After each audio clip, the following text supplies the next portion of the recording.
you have anything to say, Jerry? Anything you want to say about the sentence?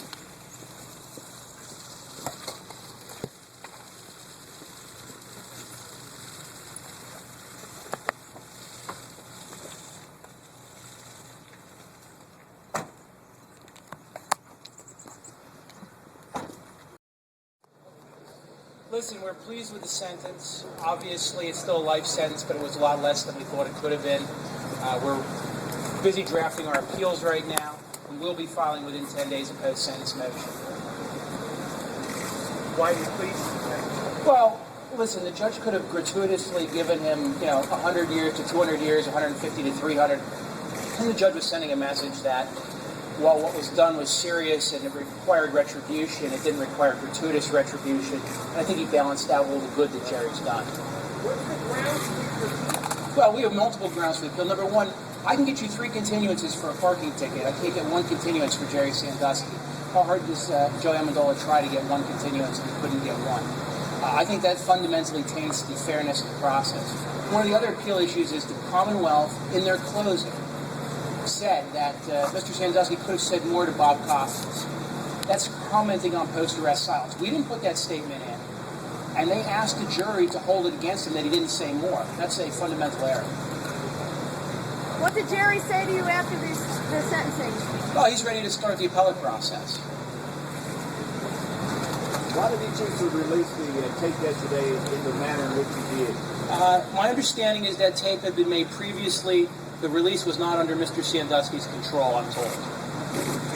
Not in the jail? It was recorded in the jail? The details of that I am not certain of. I do know that the recording was made ahead of time, and the exact release time was not in his control, but my understanding was originally it was not to be released until after sentencing.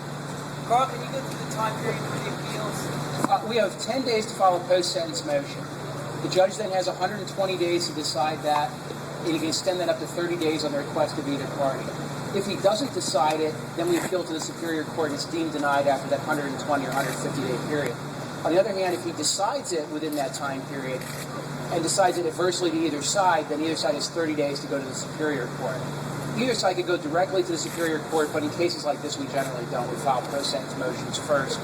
And the judge is clearly anticipating there'll be one because he gave 10 days to keep Jerry here in Centre County, and I anticipate that if we file a motion, which we will, he'll keep him here longer in order to keep him local and avoid the transportation costs. Carl, when he started cracking his head on the concrete, what was that about? Did he have an accident?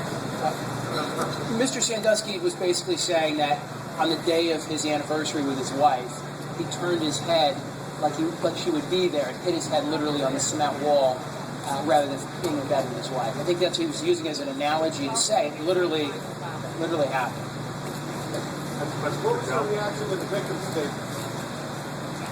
Well, I think we knew what they were going to be generally, and we didn't get a real-time reaction, but you've heard his statements.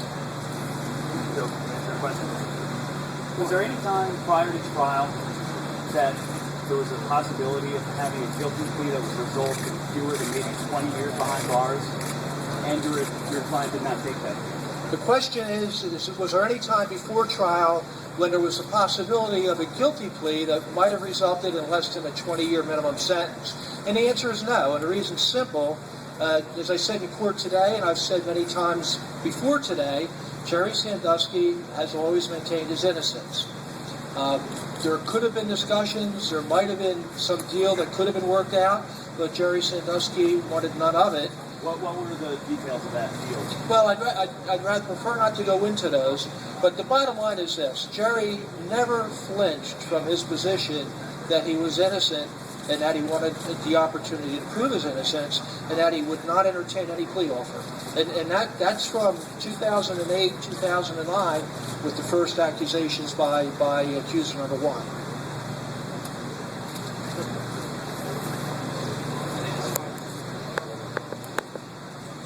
Okay, we're off. We can get a lunch. Wait. The 112 days served, does that refer to the time he served in prison so far? Yes, the 112 days credit that the court gave Jerry today is for the time he served in prison. He was in prison for 2 days following his December 7th arrest, and then the rest of that time, 110 days since June 22nd. The law says you get credit for that if you're serving your sentence, pre-sentence, and you're incarcerated. Judge, you want to appeal the lack of contingency, but isn't that a pretty steep climb? Have you? Here's the issue, folks, as to the issue. We're going to challenge the fact that we needed more time to prepare adequately a jury's defense. Here's the fundamental issue. Under our Constitution, both federally and in the Commonwealth of Pennsylvania, we have specific clauses that talk about due process. The Sixth Amendment of the U.S. Constitution, which applies to Pennsylvania and the other 49 states, to the 14th Amendment, and through Article 1, Section 9 of our state constitution. The law says each and every one of us as citizens, and even non-citizens for that matter, are entitled to due process of law. Now, due process of law is more than just showing up at court, having an attorney who can ask good questions, and having your day in court. The court then decides, or a jury decides, your guilt or innocence. It also includes the concept of being able to properly and adequately prepare your defense before you show up in court. And what we said from the beginning was, with the thousands of pages of information that was coming into our offices, literally right up until trial, because the last time we got somewhere in the area of 2,500 pages of materials was right around May 31st. But with all that material coming in and needing time to not only decipher it, but make copies, get those copies out to other defense members of the team, it took us time, and once everybody got that information, we had to analyze it. What we said from the beginning was we needed more time to analyze it. You may recall we talked about the phone numbers and trying to get a hold of phone numbers from the phone carriers to see if any of these individuals had collaborated.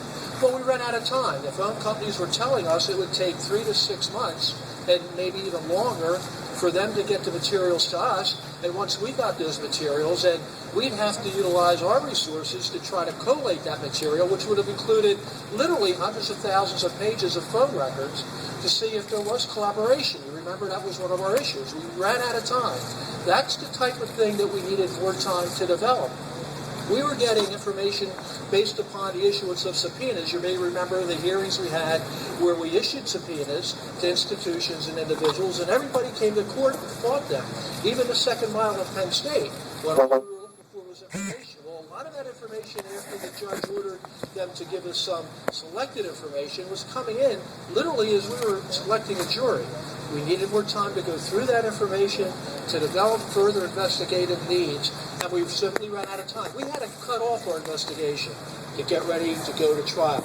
We were literally preparing the night before each day with material that in some cases came in within days of the trial starting. You may recall we had a jury consultant, and our jury consultant got tied up in a homicide case in Puerto Rico and said she could be here in 2 weeks, but not in early June, to help us select a jury. Well, we still had to go to trial. We still had to select a jury. These, without her aid and assistance and expertise, these are the types of things that go into the due process concept of the argument. And again, it involves much more than cross-examining somebody and somebody saying you did a great job on cross-examination. And that applies to all of us, because, you know, what happens to Jerry Sandusky could happen to one of us. But for the grace of God, because he maintains his innocence, and we realize the Commonwealth maintains his guilt, and the jury has spoken on that. But as you know, as recently as last night and today, Jerry still maintains his innocence. What happens in cases like this, where everyone decides someone's guilty, and we might as well just get this thing over with, is that you lose this concept of due process. And that's something that should worry all of us, especially you folks as journalists, because we each have these individual rights of protection, and if one person doesn't get them, it really affects all of us. We're all injured by the for trial necessarily included as comprehensive a review as I could conduct of the historical investigation. Few investigations are perfect, but to my observations, the former Attorney General, the present Attorney General, the Pennsylvania State Troopers, the agents of the Office of Attorney General, and your career prosecutors, like Mr. Fina, who were involved in this case from its outset, worked with diligence, commitment, integrity, compassion for the victims and the families of the victims, and an unswerving dedication to reaching a just outcome without any other agenda. Statements to the contrary are either uninformed, misinformed, or just plain willfully false. I have respect and gratitude for the jury and witnesses in this case. The jury clearly attended well to the evidence and scrutinized it closely in holding this defendant to account. Witnesses came forward and spoke the truth, knowing they would be subjected to difficult inquiry and challenges to their motives. Some, like Michael McQuarrie, were harshly and unfairly criticized. All of them, including and especially Michael McQuarrie, expressed to me a desire to honestly, fully, and completely testify to what they knew, and they did so, and the jury so found, as did anyone who heard their testimony. Finally, I hope that the young men in this case, the victims, feel that they were treated with compassion, honesty, and fairness. I truly and sincerely hope that they have good lives and happiness ahead of them. They deserve that. And I thank you for listening, and we'll take a few questions if there are. What's the reaction to that face? And the way that the victims had to go through the trial. They talked to you at all about having to watch them while they testified today? They noted Mr. Sandusky's demeanor and attitude in court throughout the trial and today. Again, Sickened them at all?